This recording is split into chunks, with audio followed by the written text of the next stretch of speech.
Police সদস্য ও স্থাপনায় যাতে আর আক্রমণ না করা হয় সেজন্য রাজনৈতিক নেতা ও বৈষম্য বিরোধী ছাত্র আন্দোলনের নেতাদের অনুরোধ জানিয়েছেন আইজিপি চৌধুরী আব্দুল্লাহ আল মামুন। আশা প্রকাশ করেন সবার সহযোগিতায় পরিস্থিতি দ্রুত স্বাভাবিক হবে।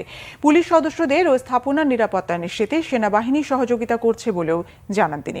মঙ্গলবার অজ্ঞাত স্থান থেকে এক ভিডিও বার্তায় এই তথ্য জানান আইজিপি।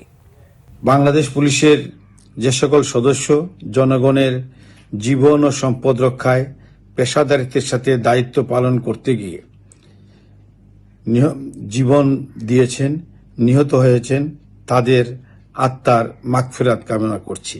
তাদের শোকসন্তপ্ত পরিবারের প্রতি গভীর সমবেদনা এবং আহত অবস্থায় বিভিন্ন স্থানে যারা চিকিৎসাধীন আছেন তাদের সকল প্রকার চিকিৎসার ব্যবস্থা নিশ্চিত করা হবে।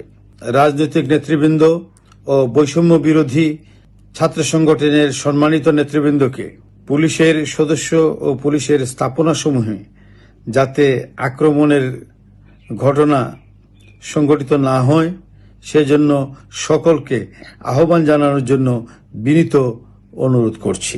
পুলিশের স্থাপনাসমূহের নিরাপত্তা ও পুলিশের নিরাপত্তা নিশ্চিতকল্পে দেশপ্রেমিক সেনাবাহিনী আমাদের অহর্নিশ সহযোগিতা করে যাচ্ছে। দৃঢ় মনোবল নিয়ে ধৈর্য সহকারে নিজের নিরাপত্তা বজায় রেখে দায়িত্ব পালনের জন্য বিশেষভাবে অনুরোধ করছি।